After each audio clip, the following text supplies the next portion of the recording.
Hello प्यारे विद्यार्थियों।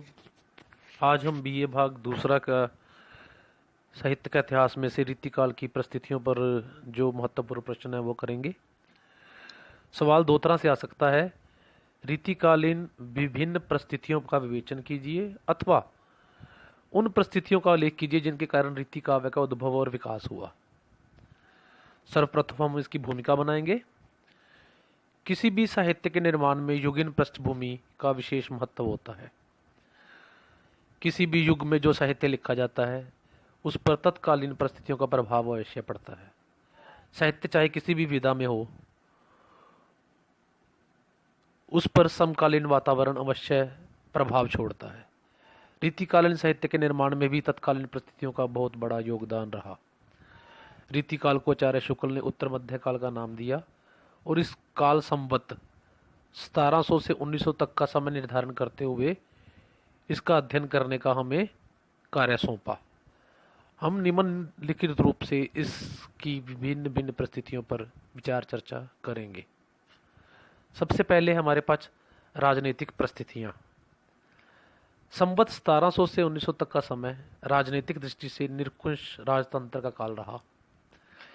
इससे पूर्व भारत के सम्राट अकबर ने हिंदुओं और मुसलमानों को धर्म और संस्कृति का समन्वय का प्रयास करने का एक सफल यत्न किया। फलस्वरूप मुगल साम्राज्य की जड़ें सुदृढ़ हो गई। हम कह सकते हैं कि राजनीतिक दृष्टि से यह काल मुगलों के शासन के वैभव का चरमोत्कर्ष काल था। इसके बाद तो मुगल शासन का उत्तरोत्पतन होता चला गया। शाहजहां के शासनकाल में भी मुगल वैभव चरमोत्कर्ष पर था। जहांगीर ने अपने शासनकाल में राज्य का जो विस्तार किया वह शाहजहां के उत्तर भारत के अतिरिक्त दक्षिण में अहमदनगर, बीजापुर और गोलाकुंड के राज्यों एवं उत्तर पश्चिम में सिंध की लहरी बंदरगाह और असम के सिलहट प्रवेश तक पहुंचा दिया गया था। शाहजहां के शासनकाल में देश की पूर्ण शांति थी और राजकोष भरा हुआ था, परंतु जैसे ही वह बीमार पड़े उस उपरांत उनके पुत्रों में राजगद्दी को लेकर संघर्ष आरंभ हो गया। दारा की हत्या करने के बाद औरंगजेब ने राजगद्दी हथिया ली। यही नहीं, उसने अपने पिता को भी आगरा की जेल में कैद कर दिया। औरंगजेब की निरंकुशता और कट्टरता के कारण तत्कालीन जागीरदारों, सामंतों और राजाओं में उपद्रव शुरू हो चुके थे। औरंगजेब का संपूर्ण जीवन इन्हीं उपद्रवों को दबाने में निकल गया। औरंगजेब के बाद उनके बेटों ने सिंहासन के लिए संघर्ष छेड़ लिया, लेकिन कोई भी ऐसा मुगल शासक नहीं हुआ जो देश को एक सूत्र में बांध कर रख सकता। सभी मुगल उत्तराधिकारी अयोग्य, असमर्थ और विलासी प्रवृत्ति के थे। औरंगजेब का दूसरा पुत्र गद्दी पर बैठा, लेकिन वह अधिक समय तक जीवित न रह सका। उसके बाद 50 वर्षों तक देश में स्थिरता ही बनी रही। शासक अल्पकाल के लिए राजगद्दी पर बैठते और उतर जाते। धीरे धीरे छोटे छोटे जागीरदार और सामंत स्वतंत्र होकर अपनी अपनी राज्य व्यवस्था चलाने लगे। परिणाम ये हुआ कि मुगल राज्य दिल्ली से लेकर आगरा तक ही सीमित रह गया। इसी बीच नादिर शाह ने भारत पर आक्रमण किया, जिसने मुगलों की शासन की सारी जड़ें हिला के रख दी। वह भारत से अपार धन संपत्ति लेकर जाता। इसके बाद अहमद शाह अब्दाली आया। उसने तो मुगल शासन को पूरी तरह से नष्ट ही कर दिया। दूसरी ओर विदेशी व्यापार के लिए आए हुए अंग्रेज धीरे धीरे शक्ति का संचय करने लगे और बाद में वे भारत के अधिपति बन बैठे। 1857 के जो राज्य क्रांति हुई उससे एक बार मुगल शासन को पुनः स्थापित करने का प्रयास किया गया, लेकिन यह असफल रहा। भारत के केंद्रीय शासन के समान ही तत्कालीन अन्य शासकों के शासन की स्थिति भी दयनीय थी। अवध के शासक अत्यंत विलासी थे। उनका करुणाजनक अंत हुआ।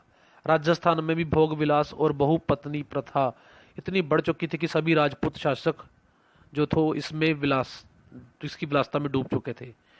यद्यपि बुंदेलों और मराठों ने इस दिशा में थोड़ा बहुत साहस दिखाया और विशेषतः शिवाजी ने दक्षिण भारत में मराठों के राज्य की स्थापना की, लेकिन धीरे धीरे उनका भी पतन होता चला गया। इस प्रकार रीतिकालीन राजनीतिक वातावरण पूरी तरह से शुद्ध और संघर्षरत रहा। स्थानीय राजा पारस्परिक द्वेष और अहंकार के कारण लड़ने लगे। यहाँ यह बताना अनिवार्य है कि अकबर से लेकर शाहजहां तक के काल में कला साधना का अत्यधिक विकास हुआ। इस काल में कालांतर आजीविका की चिंता से सर्वथा मुक्त थे। कलाकार जो थे वह आजीविका की चिंता से सर्वथा मुक्त थे। उन्हें राज्य सम्मान प्राप्त था और वह निश्चित होकर कला की उपासना में निमग्न थे। लेकिन शाहजहां के बाद केंद्रीय सत्ता कमजोर होती चली गई। देश में फिर से अस्थिरता का वातावरण उत्पन्न हो गया। दूसरी ओर मुगल साम्राज्य के निर्बल हो जाने के बाद हिंदू राजा और क्षेत्रीय राजा स्वतंत्र हो गए थे। इन्होंने भी औरंगजेब के समान निरंकुशता और को अपनाते हुए तत्कालीन जनता और उनकी इच्छाओं का की अवहेलना की। ये सभी राजा विलासिता से जीवन व्यतीत कर रहे थे, इसलिए तो इन्होंने कला साधना को तो प्रोत्साहन दिया। ये राजा अपने मनोरंजन और वैभव प्रदर्शन के लिए दरबारों में कवियों, संगीतकारों और अन्य कलाकारों को आश्रय देने लगे। फलस्वरूप इन कलाकारों का कर्तव्य कर्म केवल अपने आश्रयदाताओं को प्रसन्न करना रह गया। इसलिए इस समय के काल के कलाकार अलंकरण की प्रवृत्ति को अपनाकर श्रृंगार प्रदान काव्य रचना में मगन रहे। हाँ जी बच्चों, अगला जो है वो पॉइंट है सामाजिक परिस्थितियाँ। सामाजिक दृष्टि से भी रीतिकाल कोई अच्छा युग नहीं था। ये एक तरह से घोर पतन की ओर बढ़ने वाला युग रहा। इस समय की निरंकुश सामंतशाही तत्कालीन जनता को अत्यधिक प्रभावित कर रही थी। मुगल वंश में ऐश्वर्य वैभव की में विलासता की प्रधानता थी। अकबर का मीना बाजार और शाहजहां के मेले इसी तथ्य को प्रमाणित करते हुए दिखाई देते हैं। सामंतशाही के दोष के कारण जनसाधारण अत्यधिक परेशान था। समाज में दो वर्ग बन चुके थे, शासक वर्ग और शोषित वर्ग।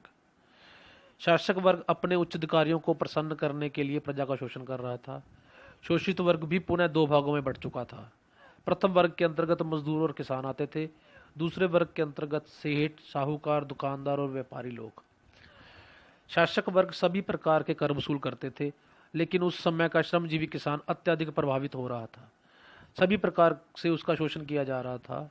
सेनाओं के आक्रमण, युद्धों आदि के कारण किसान की दशा अत्यंत दयनीय हो चुकी थी। भोग विलास इस समय की एक सामाजिक प्रवृत्ति बन गए। उच्च वर्ग के व्यक्ति नारी को केवल भोग विलास की वस्तु मानकर उसका शोषण कर रहे थे। विलास के उपकरणों की खोज और संग्रहों के कारण अभिजात वर्ग सूरा सुंदरी के भोग में लीन था।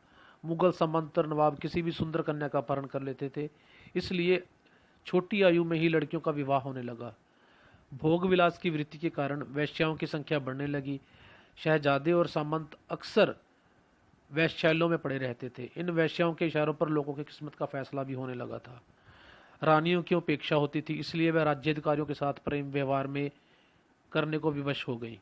इस प्रकार समाज में चारों ओर अनाचार, दुराचार तथा व्यभिचार फैल चुका था। संघर्षों के कारण जीवन जटिल बन चुका था। अंधविश्वास और रूढ़ियों का बोलबाला था। बाल विवाह, बहु विवाह तथा सती प्रथा जैसी प्रथाएं खूब फल फूल रही थी। समाज में मर्यादा और नैतिकता का सर्वथा अभाव था। ज्योतिष की वाणी पर लोगों को अगाध विश्वास था। धीरे धीरे भक्ति की भावना मंद पड़ने लगी और समाज का उच्च वर्ग भेदभाव का गुलाम बन गया। शासकों की विलासिता के कारण कृषि, व्यापार, शिक्षा तथा अन्य कुशलताएं निरंतर उपेक्षित होती चली गईं। उत्तरी भारत में जागीरदारी प्रथा का प्रचलन होने के कारण साधारण आदमी उपेक्षित, दुखी और पीड़ित था। अतः हम कह सकते हैं कि सामाजिक दृष्टि से यह काल संकटों का काल रहा। नंबर 3 पर है हमारे पास सांस्कृतिक परिस्थितियां। सामाजिक परिस्थितियों के समान ही सांस्कृतिक परिस्थितियां भी अत्यंत शोचनीय थी। कारण यह था कि युग सभी दृष्टियों से अत्यंत व्यस्त था। साधारण जनता अनपढ़ थी,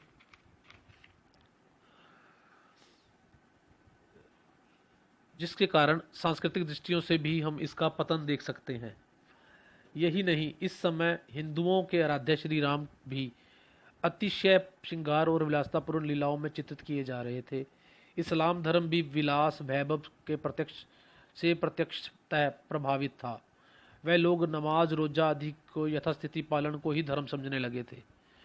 इनका अत्यधिक प्रभाव लगभग समाप्त हो गया था। इस प्रकार हम कह सकते हैं कि रीतिकाल में कबीर की बानी, तुलसी का रामचरितमानस, सूरदास का सुरसागर अपना महत्व खो चुके थे। इन रचनाओं पर केवल मनोविनोद का प्रयोग करने के ही कारण या उद्देश्य रह गए थे। अन्य किसी कारण से इन रचनाओं का पाठन या प्रयोग कभी नहीं किया गया। नंबर 4 पर है धार्मिक परिस्थितियां। अकबर, जहांगीर, शाहजहां ये सभी ही बड़े उदार और सैनशून मुगल बादशाह थे। इन सम्राटों के कारण संतों और सूफियों ने हिंदू तथा मुस्लिम संस्कृतियों को एक दूसरे के समीप लाने का प्रयास किया और कुछ सीमा तक इनको सफलता भी प्राप्त हुई। लेकिन कुछ समय के पश्चात औरंगजेब की कट्टरता ने हिंदू मुस्लिम एकता के सभी प्रयत्नों पर पानी फेर कर रख दिया। दूसरी ओर वैष्णव संप्रदायों के पीठाधीश तथा संत महात्मा लोगों ने लोभ के वशीभूत होकर राजाओं और सामंतों से को गुरुदीक्षा देने लगे। वे तत्व चिंतन को त्याग कर विलासता से जुड़ गए। फलस्वरूप मंदिरों में ऐश्वर्य और विलासता की लीलाएं होने लगी। वैश्यों को आमंत्रित किया जाने लगा। इधर कृष्ण भक्त भी अपनी भक्ति से श्रद्धा को त्याग कर उसे वासना पूर्ति का माध्यम बनाने में लग गए। इस प्रकार धीरे धीरे हिंदू धर्म स्थान अनाचार, दुराचार और भ्रष्टाचार का केंद्र बनकर रह गए। पुजारी, पंडित तथा पुरोहित साधारण जनता के अंधविश्वासों का अनुचित लाभ उठाकर अपनी वासनाओं की तृप्त करने में लग गए। इसी के साथ नैतिकता के बंधन और सामाजिक मर्यादाएं ढीली होती चली गई।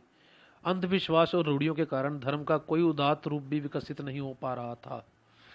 पंडित और मुल्ला समाज के अग्रणी बन चुके थे और उन्हीं के फतवों के और वेद पुराणों पर आधारित आदेशों को मानने के लिए विवश किया जाने लगा। राधा कृष्ण भक्ति की सात्विक भावना अब अपनी मधुरता खो चुकी थी और स्थूल, इंद्रिय तथा मासल भक्ति प्रतिपाद होके सामने आने लगी। विलास, वैभव के खुले प्रदर्शन ने हिंदू तथा मुस्लिम दोनों संप्रदायों को बुरी तरह से प्रभावित कर दिया। मंदिरों और मठों के पुजारियों के जीवन को भी रसिकता और वासना ने प्रभावित किया हुआ था। फलस्वरूप धर्म के क्षेत्र में नैतिकता का पूर्णतः पतन हो चुका था। सौंदर्य विलास भी प्रखर भावना जागृत हो जाने के कारण धार्मिक परिस्थितियां पूरी तरह से संकटग्रस्त हो चुकी थी। हिंदू धर्म में यह पतन इतना अधिक हो चुका था कि श्री राम और श्री कृष्ण की भक्ति के आदर्श को समझने का कोई प्रयास नहीं कर रहा था। दूसरी ओर वर्ण व्यवस्था ज्यों की त्यों बनी हुई थी, जिस कारण अछूत समझे जाने वाले शूद्रों को मंदिरों में प्रवेश वर्जित कर दिया गया। समूचा हिंदू समाज ऊंच नीच के जातिगत भेदों का शिकार बना हुआ था। नंबर 5 पर है हमारे पास साहित्यिक परिस्थितियां। साहित्य और कला की दृष्टि से रीतिकाल एक समृद्ध युग माना जा सकता है। इस युग में लगभग सभी दरबारी कवि थे। आश्रयदाताओं ने इन कवियों और कलाकारों को इतना सम्मान दिया कि वे समाज के प्रतिष्ठित वर्ग में गिने जाने लगे। लेकिन इन कवियों का काव्य स्वतः सुखाय ना होकर स्वामिन सुखाय बनकर रह गया। फिर भी इतना तो हम कह सकते हैं कि उचित सम्मान मिलने के कारण कवि या कलाकार साहित्य सर्जन के व्यापार में अत्यधिक प्रोत्साहित हुआ। ये कवि कला का गुण और परिणाम दोनों दृष्टियों से अधिकाधिक विकास करने लगे, लेकिन दुर्भाग्य से ये स्वतंत्रता पूर्वक काव्य रचना नहीं कर पाए। इन्हें अपने आश्रयदाताओं की अभिरुचि को ध्यान में रखकर काव्य रचना करनी पड़ती थी। फारसी उस समय की राजकीय भाषा थी, अतः उसकी अलंकार प्रधान शैली का प्रभाव सभी भाषाओं पर पड़ा। दूसरा, उस समय के हिंदी कवियों को दरबार के फारसी कवियों से होड़ लेनी पड़ी, अतः वे भी अपनी काव्य भाषा को अलंकारों से सजाने और संवारने में लगे रहे। संयोग की बात यह है कि इस प्रभाव को ग्रहण करते हुए इस युग के कवि चमत्कार के उपकरणों के लिए फारसी स्थान पर संस्कृत की ओर उन्मुख हुए। जहाँ तक ललित कलाओं का संबंध है, इस काल के काव्य के समान यह कला भी काफ़ी समृद्ध हुई।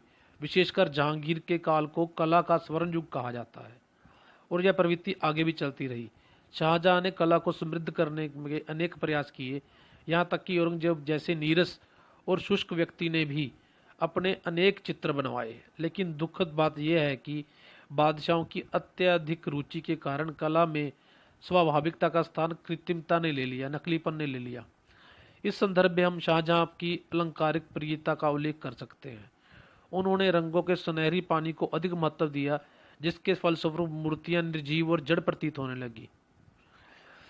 निष्कर्ष रूप में हम कह सकते हैं कि रीतिकाल की जो परिस्थितियां थी वह कोई ज़्यादा अच्छी या कोई ज़्यादा सुदृढ़ या सार्थक दिशा में जाती हुई दिखाई नहीं देती थी, जिसका परिणाम ये हुआ कि इस युग में साहित्य का निर्माण तो अवश्य हुआ, परंतु वह साहित्य जो था अब घोर विलास था, वैभव और अपने आश्रयदाताओं की प्रसन्नता की रुचि को ध्यान में रखकर लिखा जाने लगा। परिणाम ये हुआ कि रीतिकाल को जब विद्वानों ने अलग अलग नामकरण देने का प्रयास किया तो उसमें इस प्रकार के नामकरण ही विशेष रूप से उभर कर हमारे सामने आते हैं। धन्यवाद विद्यार्थियों। आशा है कि ये सवाल आपकी सभी दुविधाएं दूर करेगा। साथ ही साथ जिन विद्यार्थियों को कुछ समझ ना आया हो वह मुझे से निजी तौर पर संपर्क कर सकते हैं। उनको मैं ऐसे नोट्सों की PDF फाइलें बनाकर भी देने का प्रयास करता रहूँगा ताकि आप अपने पाठ्यक्रम को पूरी तरह से पूर्ण कर सकें। धन्यवाद। हेलो।